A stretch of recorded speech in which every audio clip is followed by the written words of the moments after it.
Hey folks, this is Rhykker, and the preview for upcoming Diablo 3 patch 2.7.5 just dropped. This is the patch for the upcoming season, which can't come soon enough. We've been on the current season forever, and in this video we're gonna get my live reaction to it because I hear it's one of the biggest D3 seasons ever. It sounds like the team wants to go out with a bang because this is probably the last season before Diablo 4 launches. I'm sure they'll keep running seasons after D4 launches, but they know a lot of the player base will move on, so this is the going away party. This patch will be hitting the test server next week. I'll definitely be checking it out. And again, in this video, we're going to go over the new season mechanic as well as any balance changes. You can find everything in the description below if you want to skip ahead to different timestamps. But before we move on, just a quick word from this video's sponsor, NordVPN. A VPN is an important tool for keeping your data secure and encrypted on the internet, and I don't dare connect to public Wi-Fi without first enabling my VPN. Be it on a phone or a laptop, whether I'm at an airport or a cafe, I turn on my protection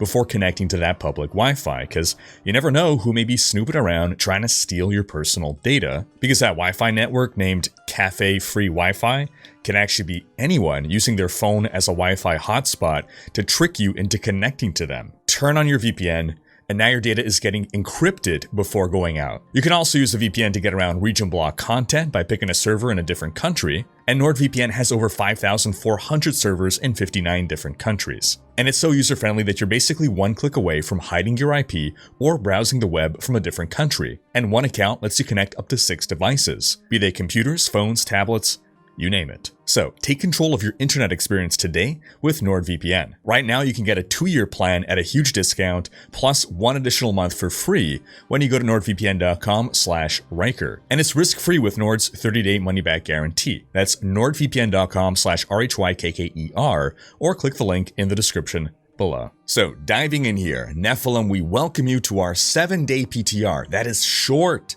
That is one of the shortest PTRs we've ever had. Wow.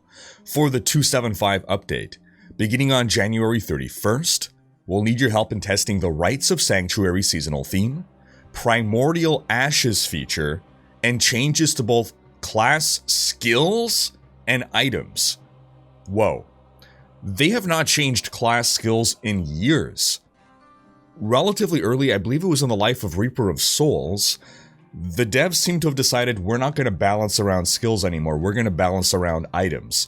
Basically, oh, this skill is underperforming, here's an item that buffs it, as opposed to making core balance changes. So, season theme plus Primordial Ashes feature, that's an entirely separate thing.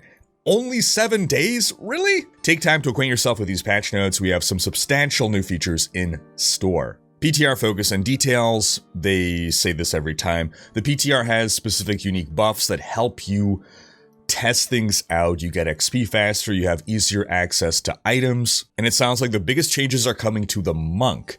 Skill changes for the monk class, item changes for barbarian, demon hunter, monk, necromancer, and wizard classes. So rip witch doctor and crusader. New season theme testing, the Rites of Sanctuary. Alright, so season 28 Rites of Sanctuary.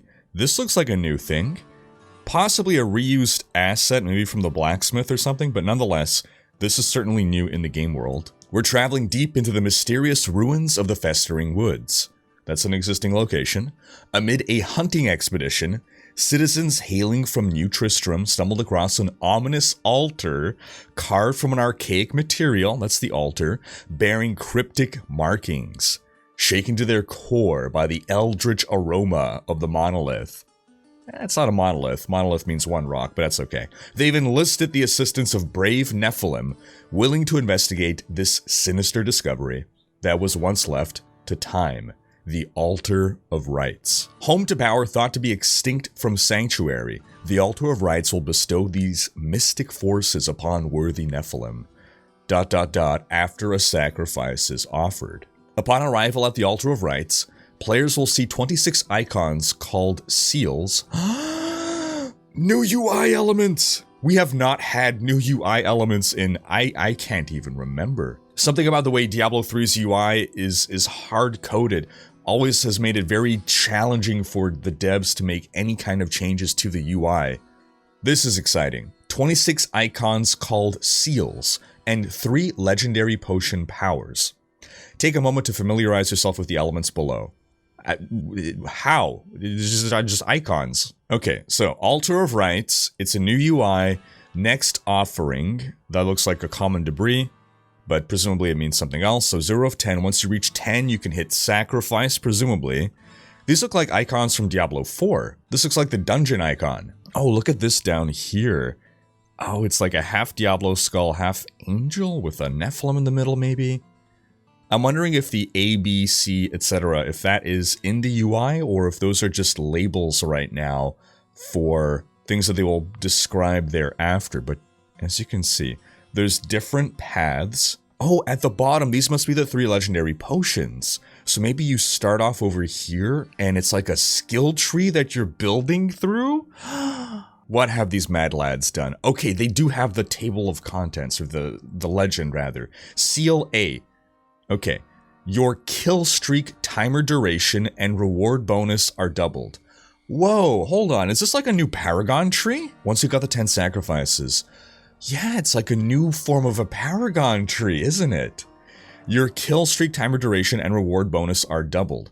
The kill streak is basically as long as you kill enemies within a period of time, you get massacre bonuses. And the massacre bonus, once it ends, will give you a nice chunk of bonus XP. So this gives you a longer time to get those kill streaks, more forgiving, basically, and double the bonus. This is going to be really big for leveling.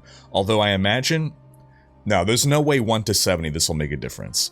Massacre bonus leveling is the fastest way to level from 1 to 70 if you are practiced and efficient at it. But this is probably going to be more for Paragon farming. Okay, B. So now we're branching. You get to choose. Pools of reflection last for the entire season and are not removed by death? So again, this is more XP farming for Paragon. Top tier players have tactics whereby they specifically go farm pools of reflections in known locations before doing their XP runs. C. Items have no level requirement. Oh, that's cool. So that's just helpful for leveling an alt. Very nice. Instead of having to go and use the Gem of Ease and the cube recipe to create a set of gear to level yourself in 30 seconds, you can just do it. D. Plus 200% damage. Well, that's a no-brainer. One of these things is not like the others. Wait, it's plus 200, not plus 200%. Okay, that's actually not that great. Okay, that makes them more balanced, actually.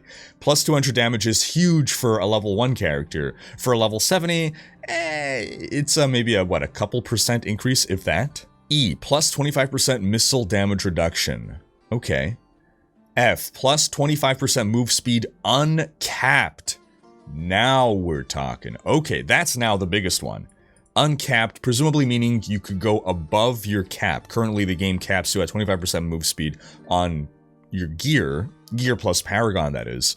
So this means you can go 25 beyond the cap. That is big. G, hold on, F was right here. Okay, we're on this branch now. So that would mean items have no level requirement. Okay, so you'd have to first take that one for leveling. Then G, increase damage against elites by 15%. That's actually useful for GR pushing. H, picking up health globes grants a shield for 5% of your max health for 7 seconds, max 5 stacks. There are builds that do focus around spawning health globes, well, actually I think those largely have gotten nerfed over the years, haven't they? Nonetheless, if you're speedrunning, you're still dropping a ton of health globes. There are builds that revolve around having shields. There's the Squirt's Necklace Amulet that makes you deal double damage so long as you don't take damage, and if you're taking damage to a shield, then that's fine. It's as long as you don't lose health. So this is really good for Squirts builds and wizard builds in general. Wizards use shields a lot. I, 25% melee damage reduction. So between I and E here, let's see, I is over here and E is over there. You're getting some nice buffs for support builds, I guess. J, increases your highest elemental skill damage bonus by 10%. Alright, opportunity to squeeze out a bit more damage. And then K, increase damage against elites by 20%. Oh man, so this is 1, 2, 3. So, for GR pushing, I is your support, J is your general clear, and K is your Rift Guardian killer. L, 10% more damage. Well, that is pretty straightforward, and obviously, that's a nice damage buff right there. M, double the amount of... oh, but hold on, the L comes right after the I. Ooh, okay. I wonder how much of this we can fill out. Is it going to be uncapped where we can eventually get every bonus? Or is there going to be a finite limit? And how difficult will it be? We're going to learn all this. We're going to learn all this. All questions will probably be answered by the end of this vlog. M, double the amount of death's breaths that drop. We're over here. All right, that's good for farming rifts. N, critical hits grant resource. Yo. Okay, and it looks like a little amount for everyone. That's very interesting. So I think critical hits are a really cool mechanic in games. I dislike the combination of crit chance and crit damage as affixes on gear. Why? They're so powerful together that you pretty much always want them. So when you're not making choices on your gear about what to get, when the choice is always, well, obviously get crit chance and crit damage, that's not interesting. But I think there's a lot of interesting things that could be done with crits, whereby if you crit, you also cause effect X. We have some of that already built into D3. So now here's something else that happens when you crit. So you could, in theory, have a crit build that focuses on this. And this is something that could also be potentially interesting for a support build. Normally supports don't care to get crits, but maybe there's some support build. I'm not terribly familiar with the support builds. Maybe there's some support build that is very resource thirsty. And so now you'll want to build for crits in order to maintain resource. O, double the amount of bounty caches that drop from completing bounties. O is all the way over here. Alright, well that means doing fewer bounties, that's nice. P, progress orbs from Nephilim and Greater Rifts are picked up automatically. Okay, that's a nice little quality of life feature. Q, reduces the damage taken from elites by 25%. We're over here, okay. R, plus 15% damage. Okay, so the damage buffs are getting better and better as we go. Started off just against elites, then a flat damage buff, now a higher flat damage buff. S, gain immunity to crowd controlling effects. Very nice. A lot of builds already have this by having their super buff up at all times. You know, if you're a barbarian or if you're a demon hunter, but not every class can do that, so that's nice. T, gain passability. Presumably that is the same as the boots that let you walk unhindered through enemies. U, pets pick up death's breath. Hey, people have been begging for this for years. Alright, pets pick up DBs. Very nice. Elite packs drop one additional progress orb. Interesting. Okay. W, increased damage done to bosses by 25%. Now, presumably that includes Rift Guardians. Yes, that's gotta include Rift Guardians, because this is the same as the Bane of the Stricken. That's very strong. W, wow. X, pets pick up and salvage common, magic, and rare items. Pets pick up and salvage common, magic, and rare items. Wow, that is the quality of life people are looking for. Running out of materials happens because we're not picking up these anymore, so to just be automatically converting them into materials. Wow. Why? Increase your dodge chance by 15%. So far, that's the weakest one. Like this line is incredibly strong. 15% dodge chance. I mean, it's nice, but it doesn't seem like it compares to the rest. Early on, folks, in Diablo 3's life, early on, dexterity gave dodge chance rather than armor. So the dex classes, Monk and Demon Hunter, rather than have additional armor, they gained dodge chance. And what ended up happening was the community didn't quite like this, especially in the hardcore community. It was frustrating because while in softcore you average things out, dodging 50% of the time, taking 0 damage 50% of the time is equivalent to just taking 50% damage all the time. You have the spikes, you have those damage spikes, and you can have bad luck where you get hit, hit, hit, hit, hit, as opposed to hit, miss, hit, miss, hit, miss 50% of the time. And so for hardcore, you just were at a huge disadvantage by being a dex class because you would get those huge damage spikes and just die, whereas armor was a more reliable source of damage mitigation. So they made that change, I believe, before Reaper of Souls launched, to make dexterity give armor rather than dodge chance, and now there are very few ways to gain dodge chance in Diablo 3, so now we just have a flat 15% chance to avoid all damage.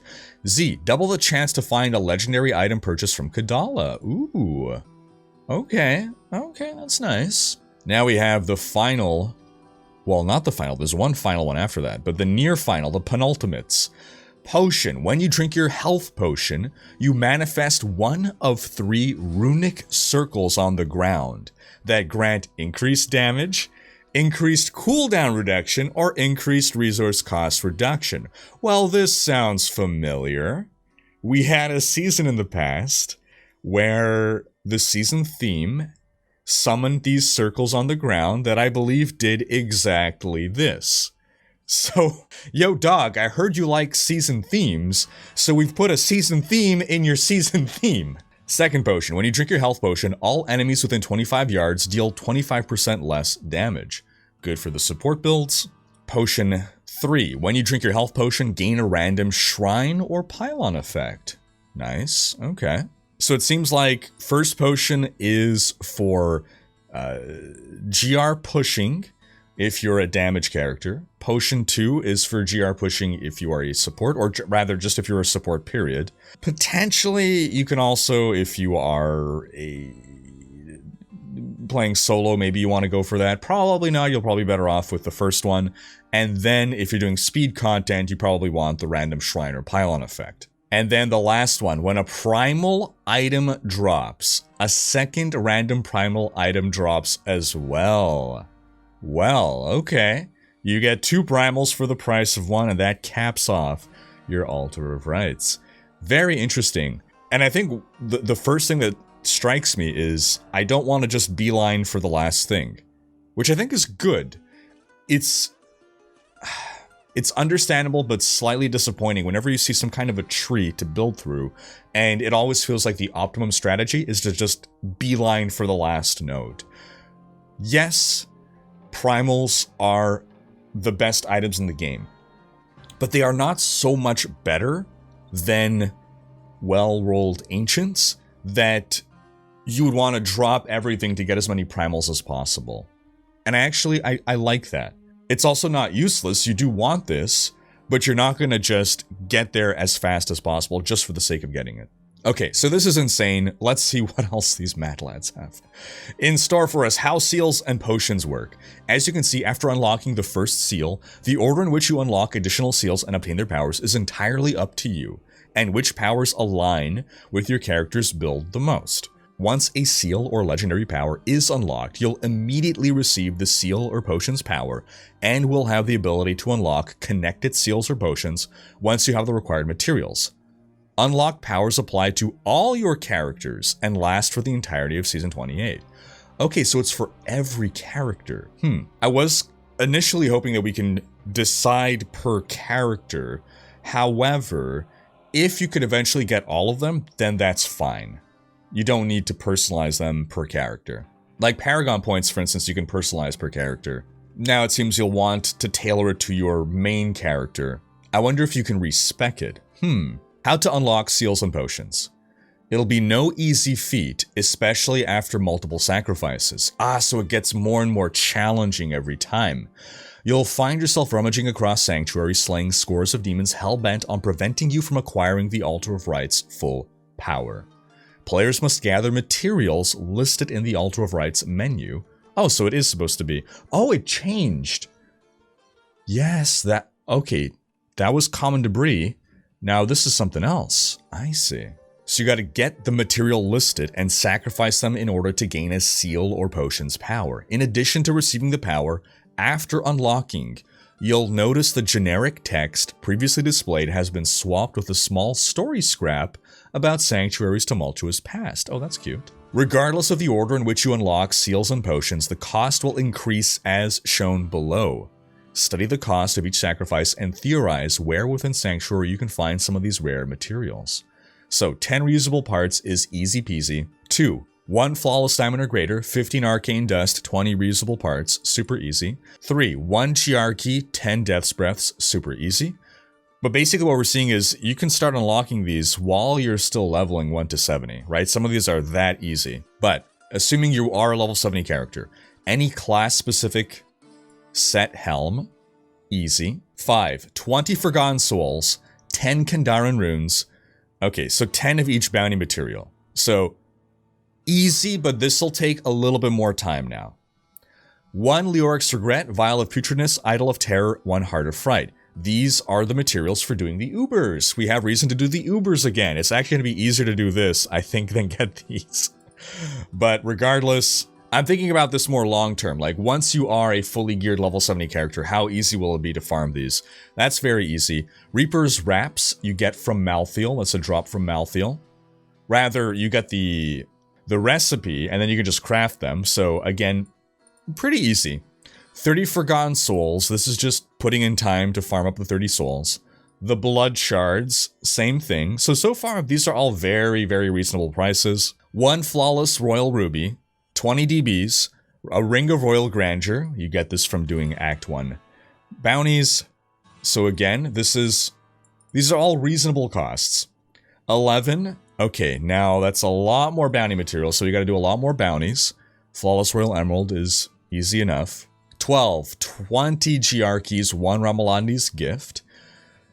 Again, quite reasonable within the context of having a fully geared level 70 character. All this can be done within a day, if you have the time to put in, of course. 1,300 blood shards. The cost is getting steeper, but again, reasonable.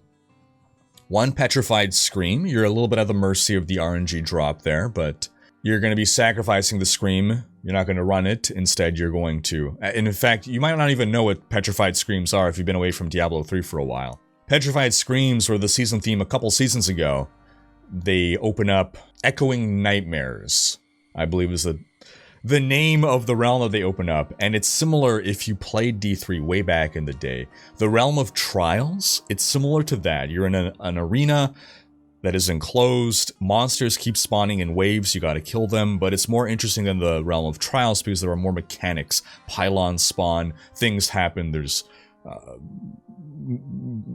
combat mechanic effects spawning on the ground to dodge. And you get rewarded with a special kind of legendary gem that you can use only for empowering your gear. 15, Challenge Rift Cash. Okay, again, it's pretty easy, but you can only do this once per week. You can only get a Challenge Rift Cash once per week, and you don't want to do this week 1. Week 1, you want to use your Challenge Rift Cash, so that means, let's see, season launches on Friday, Challenge Rift resets early the next week, so people aren't going to be getting to 15 on day 1, that's for sure. Even the pros, I don't see them forsaking the original Challenge Rift Cash just to get this on day 1. 250 Forgotten Souls, that's a lot more, that's going to take time, so we're slowing down a lot here at 16. Now, let me see, 16. 1, 2, 3, 4, 5, 6, 7, 8, 9, 10. So, if you wanted to beeline for the primals, you could have. But you could also be beelining for things that make it easier to get these. I think that'll be my strategy. I think I'm going to go for the things that make it easier to get the required things. 1,400 blood shards, ancient hellfire amulets. So now we are farming the Uber bosses enough times to get an ancient hellfire. 1 in 10 chance every time you craft a Hellfire Amulet for it to be ancient. Still pretty easy to do. 19, Never-Ending Questions. Huh? Oh no. Oh no. This is an item that can drop from monsters in set dungeons. No! Yeah, it can drop from any unique monster in set dungeons. Okay, this is the first one that I hate. This is the first one that I hate. Y'all gotta stop making us do set dungeons. So, set dungeons are not... Set dungeons, in theory, are a good idea. In practice, most of them are terrible because the objectives that we are given necessitate that we severely nerf our build. And that's not fun. It's not fun to play a super gimped version of your build and to feel like you're failing because you're too good. It doesn't feel good. It's not fun or enjoyable to fail at something because you're too good. You do too much damage, your build is too fast, it's too powerful, it's just not fun. They fixed this, I believe, with the Necromancer set dungeons, so I guess go Necro if you don't want to be miserable running your set dungeons. Alright, 20. Ancient Puzzle Ring. Pretty easy, you'll get that eventually. Of course, you're sacrificing an Ancient Vault. 50 Kandaren runes. Okay, so now 50 of the bounty material. That's doing a lot of bounties. It's doing a lot of bounties, but still, this is... I would take this over never-ending questions any day. 21, 500 DBs, 300 Forgotten Souls. 22, 1,500 Blood Shards. 23, Whisper of Atonement, rank 125. So a Whisper of Atonement is what you get from a Petrified Scream. So once you finish a Petrified Scream, you get a Whisper of Atonement. Depending on what wave you are at, that'll influence, or that'll directly affect what rank Whisper of Atonement you get. Again, a Whisper of Atonement is a legendary gem that does nothing except for substitute a legendary gem of equivalent rank in the Chaldeum's Despair cube recipe. 24, any augmented weapon. That's actually really easy. So again, you use your Whisper of Atonement to augment, but you can augment with a level 1. Well, sorry, not level 1. You can augment with a low-level legendary gem, no problem. 25, Staff of Herding. Oh boy. Okay. I might have found something worse than the never-ending questions. Ooh boy. The Staff of Herding is a craftable item in D3. This is what you used to use, or I guess it's what you still use to get the Whimsy Shire. No one bothers doing it because they introduced Whimsy Dale, which is effectively the same thing. Yikes. So to make a Staff of Herding, you need to find a number of very rare things in the game. The Black Mushroom, Leoric's Shinbone, Wurt's Bell, Liquid Rainbow, and probably the rarest of all, the Gibbering Gemstone. This is, I think, where people are going to get stuck. I don't see a casual player getting past this. 26, 1,600 blood shards, pretty easy. Okay, Primordial Ashes now. We don't know what this is. What is a Primordial Ash? Uncover an ancient legend, unlock all seals. Oh, we get Diablo's wings, finally. So if we unlock every single seal, you'll receive a reward truly fitting an unstoppable force. The Wings of Terror Cosmetic. We recommend you unlock all seals and potions within the Altar of Rites, not only to inspire terror within your foes, but also to piece together the fragments of Sanctuary's past. Right, the little lore snippets, okay. Primordial Ashes feature. So we're adding Primordial Ashes. At the blacksmith, you can now salvage a primal item for 55 Primordial Ashes. Oh, well that's easy. We also added a primal item recipe to Kanai's Cube. It'll cost 100 Primordial Ashes and any non-crafted legendary item. Wait, what? A primal item recipe to Kanai's Cube. Wait, you can craft? Hold on, what does that mean? It'll cost 100 Primordial Ashes and any non-crafted legendary item, and it's gonna turn it into a primal? Deterministic primals? That is so cheap. One primal gives you 55, so you just salvage 2 primals, and let's face it, all the primals you get are useless, so you turn your 2 useless primals into 1 primal that you want? Everyone's gonna be running full primals this season. Rather, okay. The top players are going to be running full primals within a week. And that also means that this is going to be very accessible. So again, the most expensive things. Staff of Herding, the #1 most expensive thing. Number 2 will be never-ending questions. I think those will be the trickiest things to get. And part of the reason is everything else, just about, maybe apart from the Hellfire Amulets. But pretty much everything, no, you know what, even the Hellfire. The Staff of Herding and the Never-Ending Questions are the only thing that grinding these is completely useless to you. By which I mean, to get any other material, you're doing stuff that is helpful for you in other ways. You're either getting XP, you're getting item drops. It's somewhat part of regular gameplay to get almost everything else on this list. Staff of Herding, you're gonna be... it's just pure RNG runs, so you're going to be doing speed content for no reward. And similarly with the never-ending questions, you don't get a reward for doing the set dungeons. So really, 19 and 25 are going to be the most miserable in my opinion. Everything else is very reasonable. Alright, on to the skill changes. Wow, I am blown away so far. This is... Imagine if we had gotten seasons like these throughout the lifetime of D3. Imagine if this was your average season patch. How amazing a game D3 would still be considered today. Okay, monk skill changes.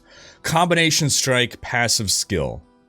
So, previously, each different spirit generator you use increases your damage by 10% for 3 seconds. Now, each spirit generator you use increases the damage of your other spirit generators by 100% for 10 seconds. That is a massive buff to combination strike, wow. There were previously dual generator builds for the monk. I believe these are the ones that would actually use the... Well, they definitely use the Shenlong set. I think it would be the actual generator monk. Yeah, the generator monk was a duo generator monk. So this is now double damage to the duo generator monk. I think the Raymond generator monk is currently A tier. Doubling your damage bumps you up a tier, as a general rule. So we might have Raymond monks up in S tier in the coming season. Crippling wave skill, that's a generator. Every third hit also dazes enemies within 11 yards, slowing their movement speed by 30% and attack speed. So it was a nerf. Now... it also dazes enemies within 11 yards, and it's for 10 seconds. Okay, so they've extended that to 10 seconds, and the concussion rune also increases the nerf to 10 seconds.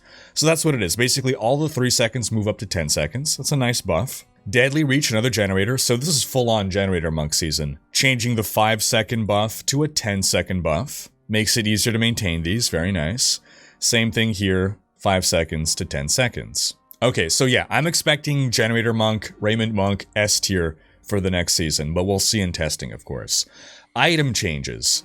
Horde of the 90 Savages. Frenzy deals 2,000% increased damage per stack. Again, this is doubling the damage. I believe the Frenzy Barb is currently B tier. This will bring him up to A tier. A nice buff, but probably could have done a bit more. For the Demon Hunter, the Chan and Bolter, no one uses this, so what are they doing with it?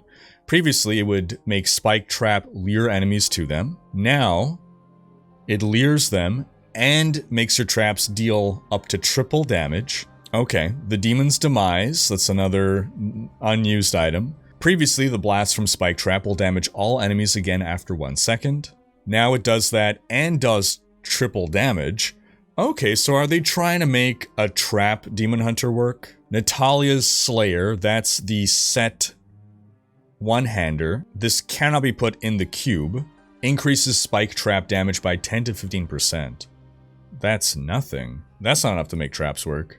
Also, this is a weapon, this is a weapon, and this is a weapon, so you can't have all 3. You can only have 2. 1 in the cube, 1 equipped. And right now, Natalia's Slayer is losing out to the other 2. Natalia's Vengeance 2-piece. Oh man, they are completely reworking Natalia's. They're trying to make a Trap Hunter a thing. So instead of reducing the cooldown of Rain of Vengeance, now, hitting an enemy summons a Spike Trap if it's on your action bar. Each Spike Trap detonation restores 1 discipline. Interesting. 4-piece bonus, no more Rain of Vengeance. Now, laying a Spike Trap grants 60% damage reduction.